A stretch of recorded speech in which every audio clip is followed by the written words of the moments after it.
Pas d'humanité sans solidarité. Slogan de ce premier rassemblement à Fort-de-France. Objectif d'énoncer, sensibiliser mais surtout alerter la communauté internationale par rapport à ces expulsions massives des Haïtiens en République dominicaine.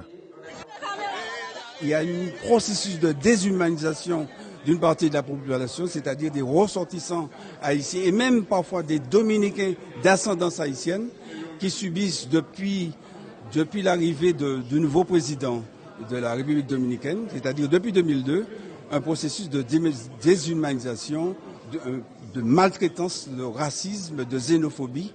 Durant ces échanges de communication avec des membres du GAR, du groupe d'appui des réfugiés dans la Caraïbe, témoins de situations troublantes. Je vais profiter pour envoyer donc un message fort à mes compatriotes et aussi à monsieur Abinadel, le président de la République dominicaine, autoriser à des policiers d'aller, comme on dit, dans des hôpitaux, donc d'arrêter des personnes qui sont malades. Je trouve que c'est de la méchanceté. Près de 77 femmes enceintes ont été expulsées ainsi que 342 mineurs. 8 associations féministes montent au créneau. Il y a même des enfants qui sont expulsés à l'âge de 6 mois. On a eu un témoignage ce matin.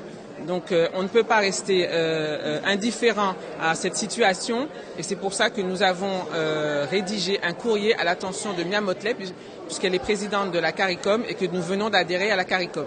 Un groupe de parlementaires souhaite désormais porter cette situation au niveau de l'Hexagone. Nous avons sur cette question décidé de publier une tribune dans un grand quotidien français. On ne dira pas tout de suite lequel, mais de manière à alerter l'opinion publique française et le gouvernement français sur la nécessité de faire quelque chose par rapport au gouvernement dominicain. La solidarité n'est pas un acte de charité, mais une entraide, déclare ce collectif. Une marche est prévue le 17 mai à 17 h à Fort-de-France.